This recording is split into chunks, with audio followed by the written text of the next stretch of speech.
என்னை ஆட்கொண்டவரும் நான் செவிக்கிறவருமான ஆண்டவராகிய இயேசு கிறிஸ்துவின் நாமத்தினாலே அன்பினல் வாழ்த்துக்கள்.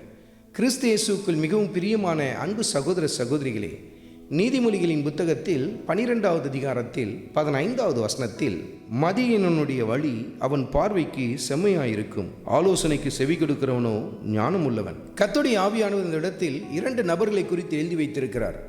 ஒன்று மதியீனன், மற்றொரு நபர் ஞானவான் என்று சொல்லி எழுதப்பட்டிருக்கிறது. மதியீனன் செய்கிற காரியம் எப்படிப்பட்டது? மதியீனனுக்கு அவன் காரியங்கள் எல்லாம் அவன் பார்வையிலே மிக சரியாய் காணப்படுகிறது. ஆனால் அதே சமயத்தில் ஞானவான் என்ன செய்கிறானாம்? ஆலோசனைக்கு செவி கொடுக்கிறான் என்று சொல்லி கர்த்தருடைய ஆவியானவர் சுட்டி காட்டுகிறார். இது எவ்வளவு ஆச்சரியம் பாருங்கள்.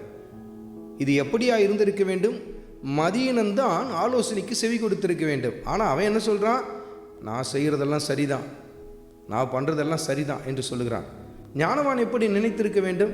நான் தான் ஞானத்தில் சிறந்தவனாச்சே, அப்படி இருக்க நான் எதுக்கு ஆலோசனை கேட்கணும்? அப்படி தானே நினைத்திருக்கணும். ஆனால் ஞானவான் என்ன செய்கிறானா? ஆலோசனைக்கு செவி கொடுக்கிறான் என்று சொல்லி கர்த்தருடைய ஆவியானவர் சுட்டி காட்டுகிறார்.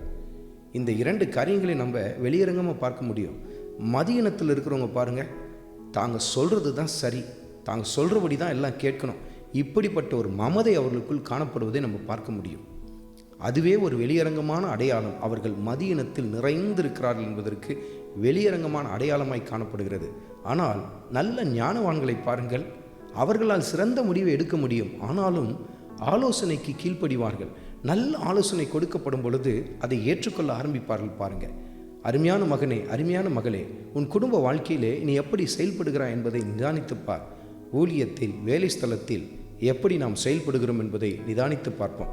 எல்லாம் எனக்கு தெரியும், யாரும் எனக்கு சொல்ல தேவையில்லை, நான் பார்க்காததா, நான் படிக்காததா, என் அனுபவம் எவ்வளோ பெருசு தெரியுமா என்று சொல்லி இப்படிப்பட்ட நிலையில் இருப்பீர்கள் என்று சொன்னால் மதியினத்தில் நீங்கள் வளர்ந்து வந்து கொண்டிருக்கிறீர்கள். மாறாக தாழ்மையை தரித்து கொண்டு நல்ல ஆலோசனைகளுக்கு செவி கொடுக்க ஆரம்பிப்பீர்கள் என்று சொன்னால் இன்னும் அதிகமாக ஞானத்திலே வளர்ந்து வர ஆரம்பிப்பீர்கள். ஏனென்றால் தாழ்மை உள்ளவர்களுக்கு கர்த்தர் கிருபையை தருகிறார். பாருங்கள், அருமையான மகனே, அருமையான மகளே, கர்த்தருடைய வார்த்தையின்படி உனக்கு சொல்லப்படுகிற ஆலோசனைகளுக்கு உன் செவிகளை திறந்து செவி கொடுக்க ஆரம்பி. இன்னும் அதிகமாய் ஞானத்தில் வளர்ந்து வர ஆரம்பிப்பாய். ஆண்டவராகிய இயேசு கிறிஸ்துவின் கிருபை உங்கள் அனைவரோடும் கூட இருப்பதாக. ஆமென்.